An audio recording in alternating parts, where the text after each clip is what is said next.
Kia ora, Kazi. Hey. Kia ora, guys. Welcome to the first episode of Platform. A platform, is that what they're calling it? Aye, bro. Gee, that's not a bad name. Well, in that case, guys, welcome to Platform.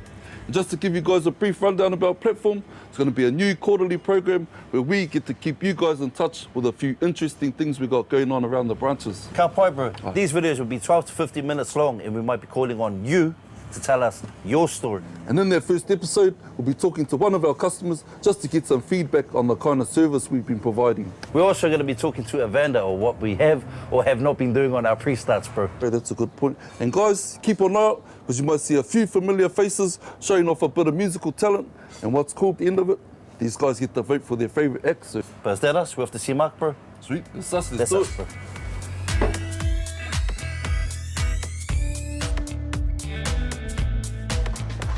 Hey, G'day, how's Dan. it, Mark? Hey, mate. How you going? Hey, Adam. Hey, thanks very much for fronting the program for us. Nah, no worries. Is there anything you'd like to tell us, mate, that we wouldn't usually hear about the company? Sure. 2017 just finished, huge year for the company. We had 25% growth. We made good money, and we've invested basically all of that money back into the business, and we added over 50 new people to the team. That's cool. So with their 50 new people, what does that bring our tally up to? That's about 355, and we have another maybe 40 or 50 subcontractors working for us on any day. I hear we opened up some new branches, bro. Where are those? We opened in Queenstown and in Napier, in both cases, to support the growth of our customers. Does that present new challenges for us? Yeah, it does. It does. Anytime you're growing, you're busy, people are stretched, you're adding a lot of new people into the mix. It's easy to take your eye off the ball on health and safety, and that's something we mustn't do. So, yeah, getting everybody inducted into our protocols for keeping each other safe and supporting each other in doing that is a really important part. So in regards to health and safety, mate, is there any issues we've had, or would you like to share anything with us about that?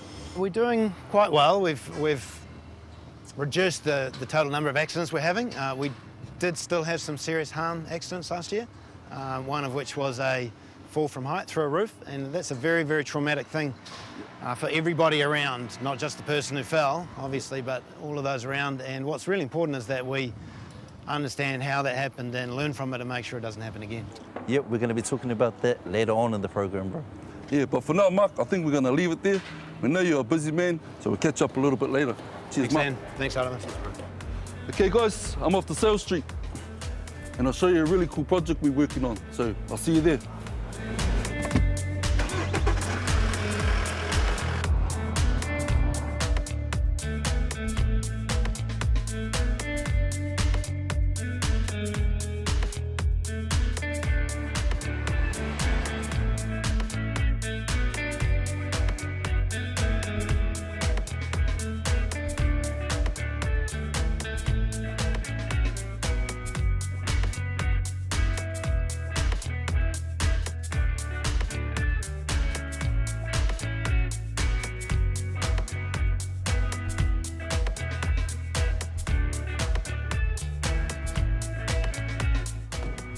So guys, we've definitely got some cool projects on the go at the moment, and this is definitely one of them. Hey Richard, cheers for meeting us today at Sales Street, mate. I hear this building was a pre-existing building.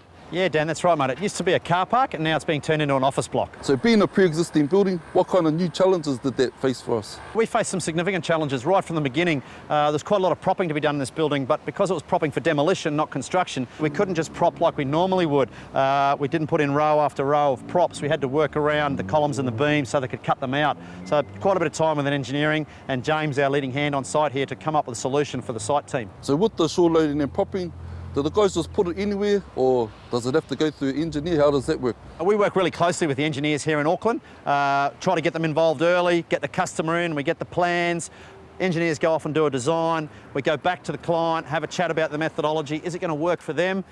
Eventually, hopefully, we win the job. And then finally, when it gets to site, obviously operations and the leading hand, they work together to build it to the specification. And then we generally get the engineer to come back and sign it off to make sure that it's all tickety-bee before we go ahead and pour a concrete floor or cut a concrete floor out. So I can see on this west elevation here that all the legs aren't coming from the ground. you've gone and punched in up the top. What's happened there? Yeah, that was one of the challenges with an existing building. Obviously, we don't quite have good ground down the bottom there. We had all service duct to get through, and up at about the 5th or 6th lift there, we've obviously had to cantilever in.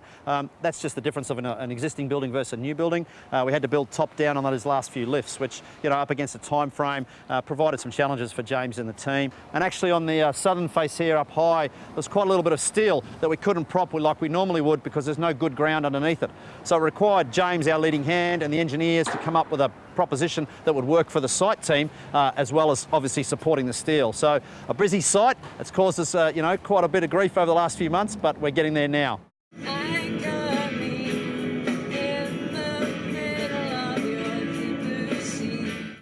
So guys, no matter how busy you might be, we all know that safety is really important. Now we're going to go over and see Arama and see how easy it is for things to go wrong.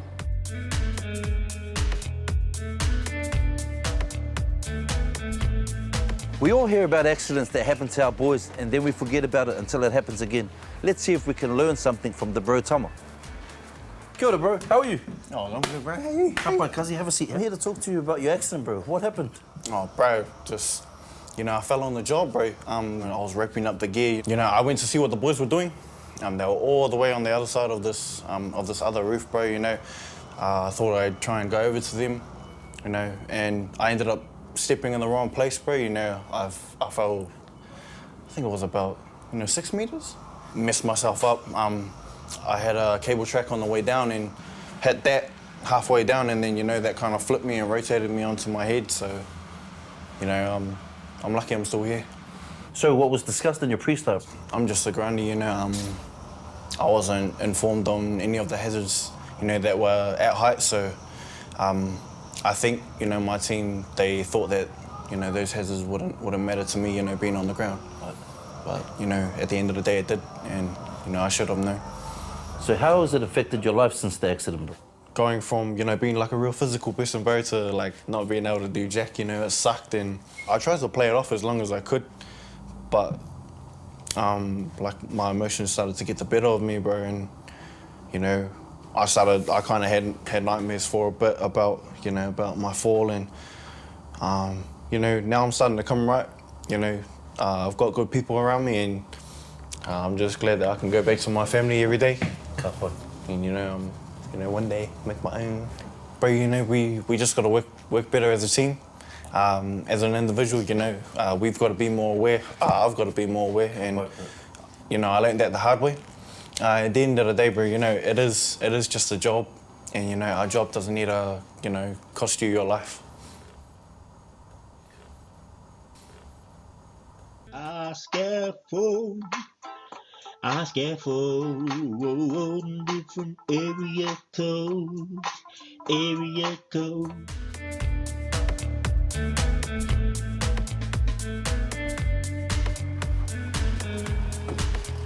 Thanks, Arama. Guys, as we know, things do change during the day, and we need to think about that when we're planning our pre-starts. We're at one of our sites in Hobsonville, where vendors preparing to take his team through one of their daily pre-start meetings. We're just going to sit in on this one just to get an idea on what type of questions to ask, the information we might gather, and how to engage your workmates and get them involved in the whole process. So I'll just grab a vendor. Hey Vince, morning bro. Hey bro. Morning bro. Hey, you couldn't just tell us out there and run us through one of your pre-starts, what you usually do, bro? Yeah, bro. Yeah. Okay, first up, we have a little bit of a warm-up, and then we discuss the tasks each of us has throughout the day, and then we get together and discuss the hazards that are involved with these tasks. Make sure you're aware of the crane, make sure you see any overhead loads, communicate with the dogman. So this is our daily hazard ID. Yep. We've got a list of the hazards, the potential harms involved with those hazards. Over here we write down any hazards that have come up overnight or this morning, and how we control those hazards. And just to double check, I'll ask the boys questions on each hazard, make sure that they've got the right method of control for that hazard. So the hazard is fall from heights. What's the method of control? Harness. Yeah, with your harness, yep. Manual handling is the hazard.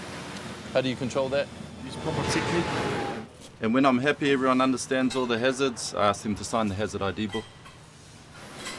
And also during the day, if anything changes, any new hazards come up, then we'll come down, we'll have a discussion, come up with what the hazard was, the new method of control for that, and we'll have to sign on before we go back to work. If there's any new hazards, we need to make sure we come back down, put it down here, make sure everyone understands it, and then sign on again before we go back to work, okay?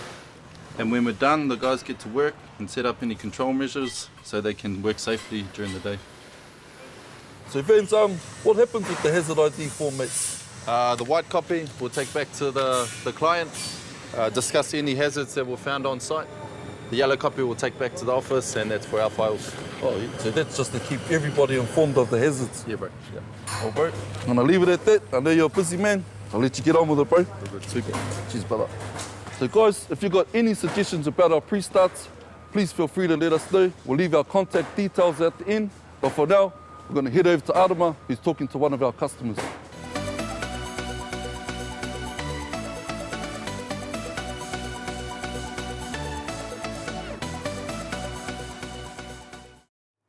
Cool. Our vision is to be a preferred supplier. Let's go see what it looks like from a customer's point of view, yeah? Let's go. Hey, Gareth. G'day, Rama. How are you? Good, thank you. Our aim is to be your preferred supplier. Please tell us what it looks like from your point of view. Working with Acrow is all about a partnership. From the early onsets of pricing and tendering through to health and safety and contractual documents, all the way through to you guys actually turning up on site and delivering the product for what we need to build our houses. So how do you find the guys on site to work with? Guys on site are really good to deal with. They turn up when we ask them to turn up. They turn up with good equipment, brand new equipment, and they also turn up with a good behaviour and a good work ethic so that we can get our job done on time when we need it. So we've been on this project for 6 months now. How have you dealt with the changes, bro? Change is always part of construction. No matter what we try and do and try and pre-plan, it always seems to have some sort of change. So with us, it's just been between Gelcon and Acrow, it's always just been great communication that makes the changes easy for us to deal with. Right, bro. So we'll see you on the next job. Forward to it, Arama. Cheers, bro. Now, we've seen a few snippets of the video clips that got sent in. Now let's go and take a proper look.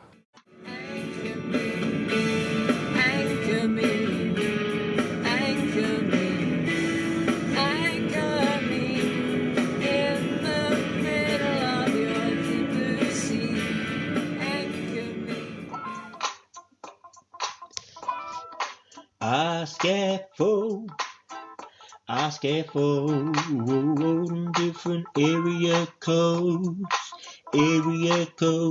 Acrow, scaffolds in different area codes, Now you thought we just scaffold local and national? Worldwide, boy, act like y'all don't know. It's the phenomenal scaffold man, Cuban clip pro man, quick stage and layer neighborhood Acrow man, Kiwi Radio FMG, the state building, from Terra DRI and the NZP. I scaffold.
What a bunch of talented dudes, bro. They sure are, bro, they sure are. Now guys, you can vote for your favourite act. And the winner will receive a Westfield or a supermarket voucher, bro. You can send your votes into catherine.little@acrow.co.nz. And please keep sending in your videos and we'll vote for them again in the next episode.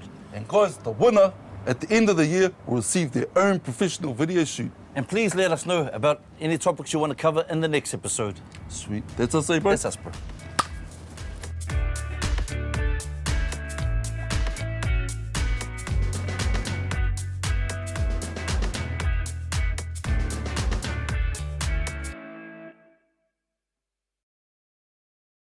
you